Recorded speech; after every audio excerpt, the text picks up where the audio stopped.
Bienvenue sur l'espace de formation multimédia de TCmatic.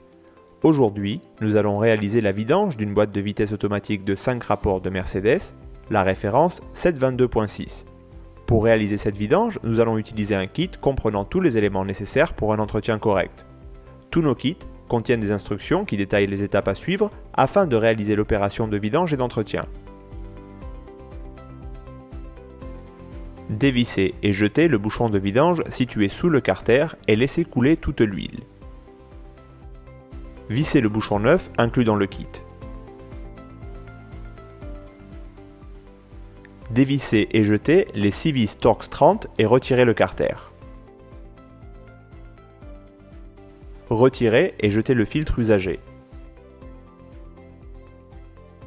Démontez le connecteur en dévissant la vis hexagonale de 7 mm. Montez le nouveau connecteur après avoir lubrifié les joints toriques.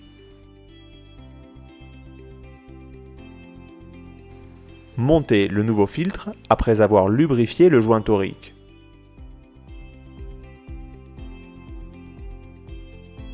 Nettoyez le carter, jetez l'aimant usagé et placez le nouvel aimant dans son logement.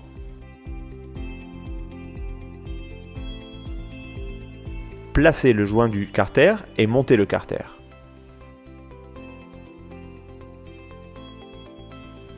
Appliquez le couple de serrage correct aux 6 vis du carter, 10 N.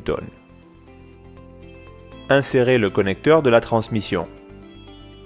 Remplir la boîte de vitesse avec la quantité de lubrifiant livrée dans le kit. Élevez le véhicule placé sur le pont. Démarrez le véhicule avec le levier de vitesse en position P. Vérifiez et ajustez le niveau de lubrifiant à l'aide de la jauge de Mercedes. Tout en maintenant le pied sur le frein, déplacez le levier de vitesse de P à D en passant par toutes les positions du sélecteur. Il convient de s'arrêter entre 5 et 10 secondes sur chaque position. Répétez cette opération 3 fois. Appuyez sur le frein et placez le levier de vitesse sur la position D. Retirez le pied du frein et accélérez progressivement jusqu'à atteindre les 2000-2500 tours, tout en réalisant les changements de vitesse sur le pont. Appuyez sur le frein et placez le levier de vitesse en position R. Retirez le pied du frein et accélérez dans le vide. Replacez le levier de vitesse en position P et vérifiez à nouveau le niveau de lubrifiant de la boîte. Vérifiez qu'il n'y ait pas de fuite de lubrifiant.